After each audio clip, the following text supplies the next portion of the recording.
आज की कहानी का शीर्षक है सास बहू की कड़वी दवा। सुनंदा अपने पिता की इकलौती बेटी थी। नाम के मुताबिक देखने में भी बहुत सुंदर थी। जब वह अपने ससुराल गई तो उसे उसके मुताबिक ही सब कुछ मिला। किंतु आजकल की लड़कियों को अधिक टोकना, समझाना, अपने मन के मुताबिक चलाना सासू माँ को अब कहाँ रह गया है। एक कहावत तो आपने सुनी होगी, जो किया बहू से तकरार, खो दिया उसने बेटे का प्यार। इस कहानी के मुताबिक सुनंदा की सास सुनंदा को हमेशा समझाती, बहू ऐसा करो, ऐसा न करो। नई नवेली बहू को थोड़े ही दिनों में अपनी सासू माँ से चिढ़ पैदा होने लगी। इस प्रकार यह सिलसिला आगे की ओर बढ़ता गया। एक दिन सुनंदा के घर कुछ मेहमान आने वाले थे। सासू माँ बोली, बहू आज कुछ अच्छी अच्छी व्यंजन बनाओ और मेहमानों के लिए चाय नाश्ता का इंतजाम भी अच्छी तरह से होनी चाहिए। बस अब क्या था, इतना सुनते ही सुनंदा गुस्से से लाल हो गई। उसने जन भूलकर उस दिन तो काम किया, लेकिन उस दिन के बाद सुनंदा ने चाल चलना शुरू किया। सास जैसा कहती वह ठीक उसके विपरीत करती थी।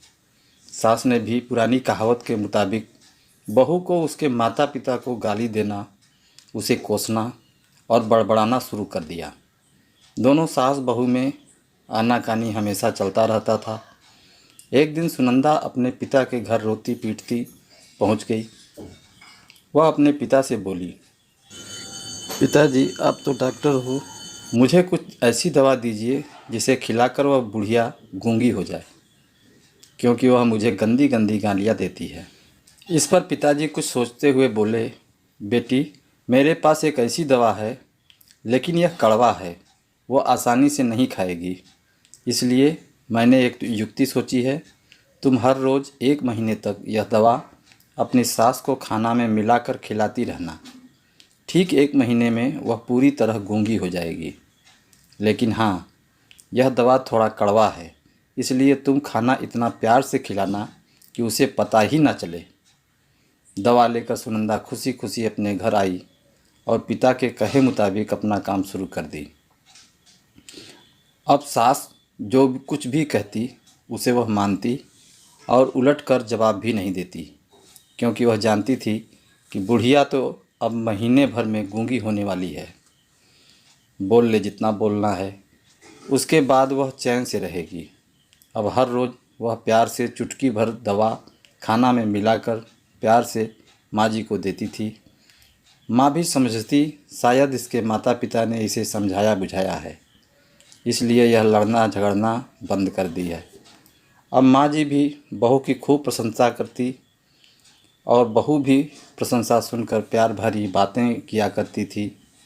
अगर बहू से कुछ गलती भी हो जाती तो भी कुछ नहीं बोलती।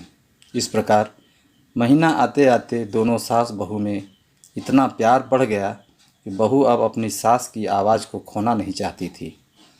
एक दिन फिर उसी प्रकार सुनंदा रोती पीटती अपने पिता के पास पहुंची।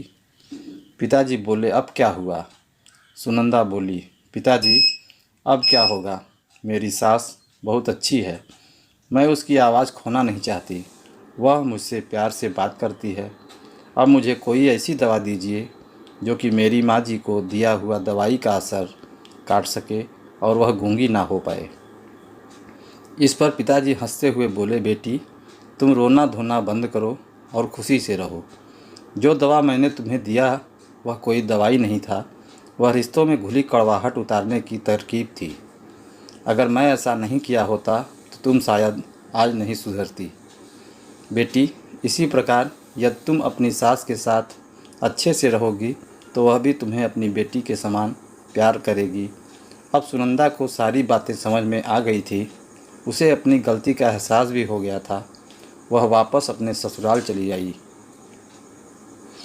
इसके बाद दोनों सास बहू प्यार से रहने लगी।